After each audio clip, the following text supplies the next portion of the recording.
এটা এমন একটা কিতাব, it's quite impossible to create a book like holy book Quran. কোরআনের মতো আরেকটা কোরআন বা আরেকটা বই কোরআনের মতো বানানো কি সম্ভব?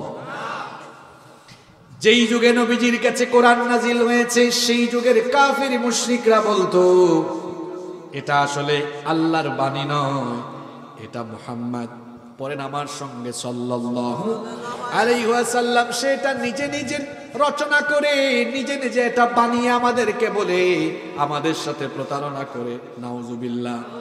আল্লাহ তাআলা তখন কাফির মুশরিকদেরকে কোরআন নাজিলের যুগে 3 দফা চ্যালেঞ্জ করেছেন। কথা বুঝে থাকলে বলেন আল্লাহ কাফিরদেরকে কোরআনের ব্যাপারে কয় দফা চ্যালেঞ্জ করেছেন?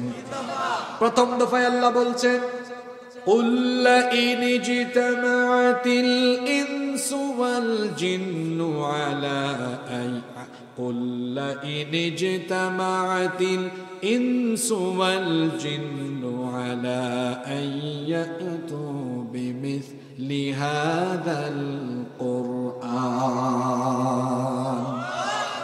যদি পারো, শুধু তোমরা মানুষ না জিন জাতিকে নিয়ে জিন মানুষ ঐক্যজোট হয়ে ঐক্যবদ্ধ হয়ে কোরআনের মতো একটা কোরআন বানাও। কাফিররা কি পেরেছে নাকি? প্রথম দফায় আল্লাহ বলেছেন ঐক্যবদ্ধ মানুষ আর জিন ঐক্যবদ্ধ হয়ে কোরআনের মতো আরেকটা কিতাব আনো, পারে নাই। দ্বিতীয় দফায় আল্লাহ চ্যালেঞ্জটা আর একটু হালকা করে দিলেন।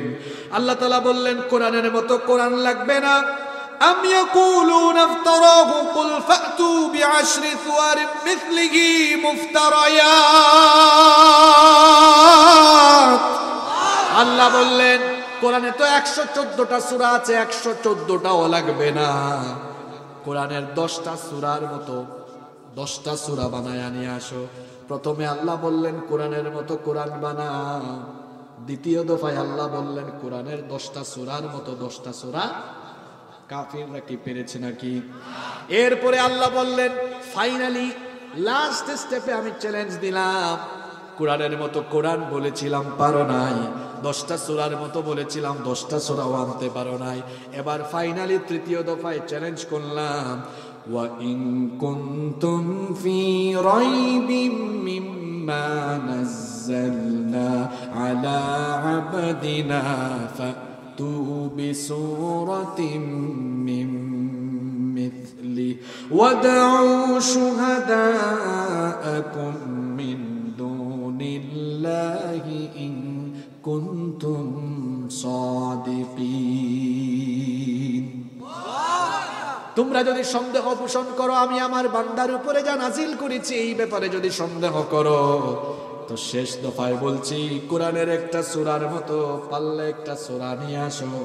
এটাও কি কাফেররা পেরেছে নাকি?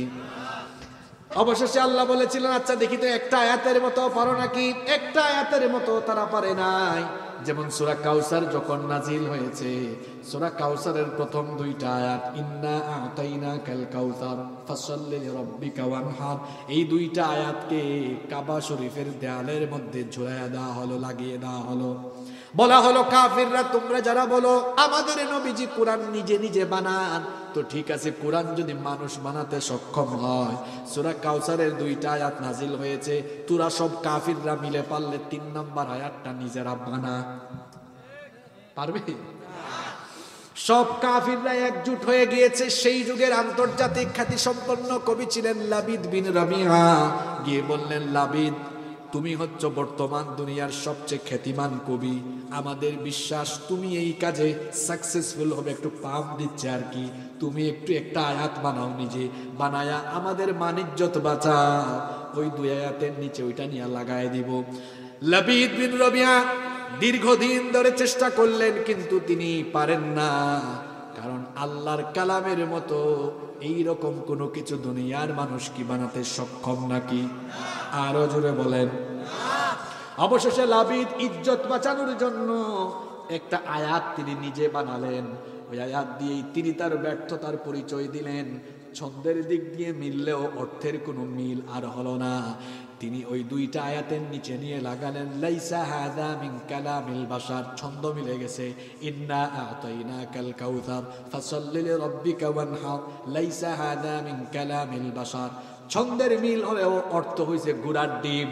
তিনি বললেন লাইসা হাদা মিন কালামিল বাশার, অর্থ হলো উপরের যে দুইটা আয়াত আছে এগুলো মানুষের দ্বারা রচনা করা সম্ভব না।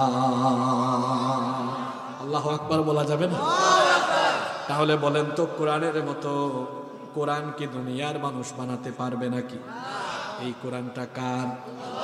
আমাদের জন্য দিয়েছেন কি? কষ্ট হয়? নাম্বার 8, 8 নাম্বার হচ্ছে এই কোরআনের যিনি হেফাজত করছেন তিনি কে? এই কোরআনের কোনো ক্ষতি দুনিয়ার কোনো কাফের কুফফার কোরআন বিরোধী করতে পারবে না। কারণ আল্লাহ বলেছেন ইন্না নাহনু নাযালনা যিকরা ওয়া ইন্না লাহু লাহাফিযুন।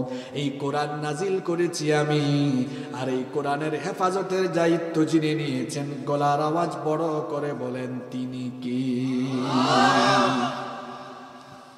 নাম্বার 9 নাম্বার হচ্ছে এটি এমন এক কিতাব, এই কিতাবে মানুষের জীবনের সকল সমস্যার সমাধান আছে না নাই? It's the problem solving methodology. সকল সমস্যার সমাধান দিতে পারে। একমত আপনারা? আওয়াজে তো মনে হয় না। সব সমস্যার সমাধান দিতে পারে। আমাদের জীবনের যে কোনো সমস্যার সমাধান কোরআনে আছে। ব্যক্তি জীবন কেমনে চালাবেন, পরিবার কেমনে চালাবেন, অর্থনীতি কেমনে চালাবেন, রাজনীতি কেমনে চালাবেন, এইটা অবশ্য কোরআনে নাই। রাজনীতির নামে, ক্ষমতার নামে কোরআনে সূরা বা আয়াত নাই। তো সূরা মুলক এইটা কিসের আয়াত? সূরা মুলক এটা কি জাতের সূরা? মুলক মানে হলো পাওয়ার, মুলক মানে হলো সভরেন্টি, সার্বভৌমত্ব, ক্ষমতা। ঠিক আছে কথা? মুলক মানে হলো রাজত্ব, মুলক মানে হলো ক্ষমতা। আমরা যেখানে ক্ষমতার উৎস বানিয়েছি মানুষকে, জনগণকে, সেখানে আল্লাহ তাআলা মুলকের প্রথম আয়াতে বললেন তাবারাকাল্লাযী বিয়াদিহিল মুলকু ওয়া হুয়া আলা কুল্লি শাইইন কাদির। সকল ক্ষমতা যার হাতের মুঠায়, তিনি কি? মানুষ কেমনে ক্ষমতার মালিক হয়? সে তো তার নিজের উপরেই ক্ষমতা চালাতে পারে না। যদি মানুষ তার নিজের উপরে নিয়ন্ত্রণ রাখতো তো মানুষের পেট ব্যথা হতো না, মাথা ব্যথা হতো না, ডায়াবেটিস হতো না, তার শারীরিক সমস্যা, মাথা ব্যথা, এই ব্যথা, ওই ব্যথা হইতো না। খুলিকাল ইনসানু দাঈফা। মানুষকে দুর্বল করে বানানো হয়েছে। যে মানুষ সৃষ্টিগতভাবে দুর্বল, ওই মানুষ ক্ষমতার মালিক হয় কেমনে? এইটা হচ্ছে এক শ্রেণীর স্বার্থান্বেষী লোকজন, যারা তাদের স্বার্থের জন্য, গদির জন্য, ক্ষমতার জন্য জনগণকে পামপট্টি দিয়া ফুলাইয়া নিজেদের স্বার্থ হাসিল করে, তারপরে আবার নিজেদের স্বার্থের জন্যই জনগণের বুকের উপরে গুলি চালায় দেয়। বুঝলে বুঝপাতা, না বুঝলে তেজপাতা। কথা কি বোঝা যায়? সব ক্ষমতার মালিক কে? আর যারা বলেন সব ক্ষমতার মালিক কে? সে আল্লাহ যাকে চান তাকে ক্ষমতায় বসান, সে আল্লাহ যাকে চান তাকে ক্ষমতা থেকে নামায়া দেন। সেই আল্লাহ, তিনি যা ইচ্ছা তাই করতে পারেন। এজন্য তার পরিচয় হলো ওয়া হুয়াল গফুরুল ওয়াদুদ যুল আরশিল মাজিদ ফাআলুল লিমা ইউরিদ। তিনি যা চান, ফাআলুল লিমা ইউরিদ, যেটাই চান সেটাই হয়ে যায়। এই মুহূর্তে আল্লাহ যদি গোটা জনপদকে ভূমিকম্প দিয়া ধসায়া দিতে চান, আল্লাহ পারবেন না।